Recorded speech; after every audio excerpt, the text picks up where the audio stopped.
रतन टाटा की लीड में टाटा को, मुकेश अंबानी की लीड में रिलायंस को, गौतम अडानी की लीड में अडानी को। ये तीनों वो नाम हैं जिनकी तूती इंडिया के साथ साथ पूरे वर्ल्ड में बजती है। लोगों का मानना है जिस फील्ड में ये पैर रखते हैं उस चीज़ में इनके पैर अंगद की तरह जम जाते हैं।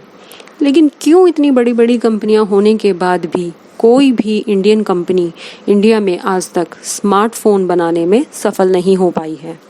और क्यों देश की मोबाइल मार्केट में पूरी तरह से चाइनीज़ कंपनीज का कब्जा है, जबकि देश में ना तो रिसोर्सेज की कमी है ना ही मैन पावर की? पर क्यों आज तक देश की कोई भी कंपनी देश में मोबाइल फ़ोन नहीं बना पाई? इन सवालों के जवाब जानने के लिए बने रहिएगा वीडियो के अंदर। अब सबसे पहले आपके लिए सवाल, क्या आपने जो मोबाइल अपने हाथ में पकड़ रखा है वो किस कंपनी का है? IPhone, Samsung, Oppo, Vivo, Redmi, ये लिस्ट तो काफ़ी लंबी हो सकती है। लेकिन इस लिस्ट में रिलायंस का फ़ोन, अडानी का फ़ोन, ये नाम क्यों नहीं है? यहाँ तक कि हम लोग चीनी फ़ोन या सामान का बहिष्कार भी चीनी फ़ोन से करते हैं। सच बताऊं तो इसमें हमारी कोई गलती नहीं है, क्योंकि हमारे देश की कोई भी कंपनी अब तक क्वालिटी के स्मार्टफोन बनाने में सक्सेस नहीं हो पाई है। तो जाहिर सी बात है हमें दूसरे देश के फ़ोन खरीदने पड़ेंगे। अब आपके मन में सवाल तो आ रहा होगा कि टाटा तो बड़ी बड़ी एसयूवी इंडिया में ही मैन्युफैक्चर कर रहा है, फिर फ़ोन बनाना उसके लिए तो मामूली सी बात होनी चाहिए, फिर क्यों उसे आज तक इस काम में सफलता नहीं मिली? ऐसा नहीं है, कोई भी इंडियन कंपनी मोबाइल फ़ोन नहीं बना रही है। इस समय देश की 7 से ज़्यादा कंपनी स्मार्टफोन बनाने के काम में लगी हुई हैं, लेकिन इनमें से ज़्यादातर विदेशी कंपनियां शामिल हैं जो अपनी सहयोगी कंपनियों के साथ देश में मैन्युफैक्चरिंग करा रही हैं। कहा जाए तो ये सभी कंपनियां मोबाइल के पार्ट्स दूसरे देशों से इंपोर्ट करती हैं और उन्हें यहाँ लाके असेंबल किया जाता है। कुल मिलाकर वो मैन्युफैक्चरिंग का नहीं बल्कि असेंबलिंग का काम करती हैं।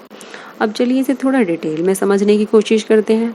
दरअसल मोबाइल में काफ़ी एडवांस टेक्नोलॉजी का इस्तेमाल किया जाता है। उसमें भी यहाँ की टेक्नोलॉजी हर दूसरे दिन चेंज होती रहती है। इसके बाद मोबाइल के अंदर के पार्ट्स बनाना काफ़ी मुश्किल है, जिसे केवल बहुत ही ट्रेन्ड प्रोफेशनल्स ही कर सकते हैं। इसके अलावा इस मार्केट में कुछ कंपनीज ने अपना सिक्का जमा रखा है और वो छोटी कंपनीज को अंदर घुसने ही नहीं देती। जैसे प्रोसेसर की बात करें, इस फील्ड में TSMC का काफ़ी नाम है। तो वहीं स्टोरेज डिवाइस की बात करें तो सैमसंग का काफ़ी नाम है। अगर वहीं डिस्प्ले की बात हो तो PCL, सैमसंग और सोनी का कोई मुकाबला नहीं है। इसलिए जब भी कोई नई कंपनी इस फील्ड में आने की कोशिश करती है तो इनसे टक्कर नहीं ले पाती। लेकिन ये कंपनियां मोबाइल के अलग अलग पार्ट्स खरीद कर उन्हें भारत में असेंबल ज़रूर कर सकती हैं, पर ऐसा करना भी आसान नहीं है, क्योंकि इस मामले में चीन ने अपना एक छत्र राज जमा रखा है और वो किसी भी देश को इस फील्ड में आने नहीं देता।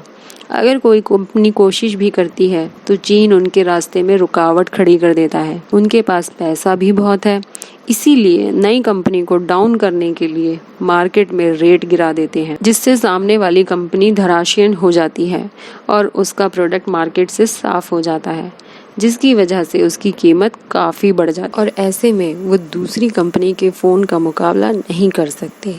स्मार्टफोन में लगने वाले प्रिंटेड सर्किट बोर्ड्स यानी PCB चिप सेट डिस्प्ले और कैमरा मॉड्यूल्स को ताइवान और कोरिया से इंपोर्ट किया जाता है, लेकिन इंपोर्ट में आने वाली दिक्कतों के चलते ये फ़ोन सक्सेसफुल नहीं हो पाते। माइक्रोमैक्स और लावा जैसी कई भारतीय कंपनियां आज मोबाइल मार्केट से गायब हो चुकी हैं। अब आप कहेंगे वीवो, ओप्पो, ये कंपनियां भी तो चीन के पार्ट मंगवा कर भारत में असेंबल करती हैं, तो फिर इंडियन कंपनीज को क्या परेशानी है?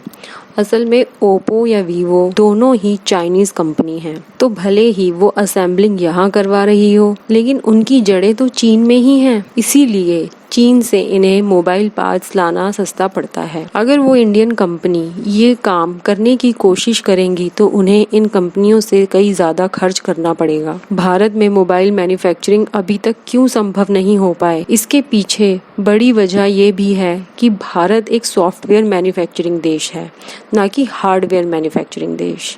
अपने देश में इंजीनियर सॉफ्टवेयर तो तैयार कर सकते हैं, पर मैन्युफैक्चरिंग मटेरियल तैयार नहीं कर सकते। ये एक बड़ी चुनौती है। स्मार्टफोन में लगभग हर एक चीज़ के लिए चिप की ज़रूरत होती है, जैसे प्रोसेसर, माइक्रोफोन्स, स्पीकर, एंटेना, हर चीज़ में चिप लगती है। लेकिन भारत में चिप मैन्युफैक्चरिंग पॉसिबल ही नहीं हो पाया। मोबाइल बनाने के लिए असेंबल, लिथोग्राफी मशीन की ज़रूरत होती है और इस मशीन की कीमत 120 मिलियन डॉलर से ज़्यादा है। भारत में अभी तक ऐसी एक भी मशीन नहीं है, जबकि चीन में ऐसी 350 मशीन है। भारत की एटमॉस्फेयर कंडीशन भी इलेक्ट्रॉनिक पार्ट्स की मैन्युफैक्चरिंग के लिए ठीक नहीं है। अगर डिस्प्ले पैनल की बात की जाए तो सैमसंग अभी तक सबसे बेस्ट डिस्प्ले बनाती है। यहाँ तक एप्पल आईफोन भी सैमसंग के बनाए डिस्प्ले यूज़ करता है। हालांकि सैमसंग ने नोएडा उत्तर प्रदेश में अपनी फैक्ट्री बनाई है, जो कि दुनिया की सबसे बड़ी फैक्ट्री भी है। तो हम उम्मीद कर सकते हैं कि ये कंपनी जल्द ही भारत में डिस्प्ले पैनल बनाने का काम शुरू कर देगी। इसके अलावा भारत में कई सारी परेशानियां हैं, जिसकी वजह से कोई भी इंडियन कंपनी इस फील्ड में पकड़ नहीं बना पा रही है। ये तो हो गई प्रॉब्लम, लेकिन जाते जाते मैंने इसका सॉल्यूशन नहीं बताया ना, तो भगवान मुझे माफ़ नहीं करेंगे। ऐसा नहीं है कि टाटा या रिलायंस ने कभी स्मार्टफोन बनाने की कोशिश नहीं की है। टाटा ने स्मार्टफोन बनाया था और रिलायंस तो आज भी अपने कीपैड और स्मार्टफोन बनाई ही रही है। वो भी चीन से इम्पोर्टेड पार्ट्स की मदद लेकर काम कर रहे हैं, लेकिन वो फ़ोन कहीं से भी चाइनीज़ फ़ोन के टक्कर में नहीं है। पर अब इंडियन कंपनी यहाँ देश में मोबाइल पार्ट्स मैन्युफैक्चरिंग करने की प्लानिंग कर रही है और हर बार की तरह इस बार भी ये पहल सबसे पहले टाटा की ओर से की जा रही है। टाटा ने देश में मोबाइल के छोटे छोटे पार्ट्स मैन्युफैक्चर करने के लिए 5,000 करोड़ का इन्वेस्टमेंट किया है, क्योंकि वो जानते हैं कि पहले उन्हें सप्लाई चेन को स्ट्रॉन्ग करना होगा, ताकि जब वो मोबाइल मैन्युफैक्चरिंग में कदम रखें तो उन्हें मटेरियल के लिए परेशान ना होना पड़े। इसके अलावा वेदांता ग्रुप ने मोबाइल के लिए सेमीकंडक्टर बनाने की कोशिश शुरू कर दी है और सरकार भी इस दिशा में काफ़ी काम कर रही है, ताकि भारतीय कंपनी को पैटेंट डिज़ाइन और इंपोर्ट में आने वाली परेशानियों को कम किया जा सके।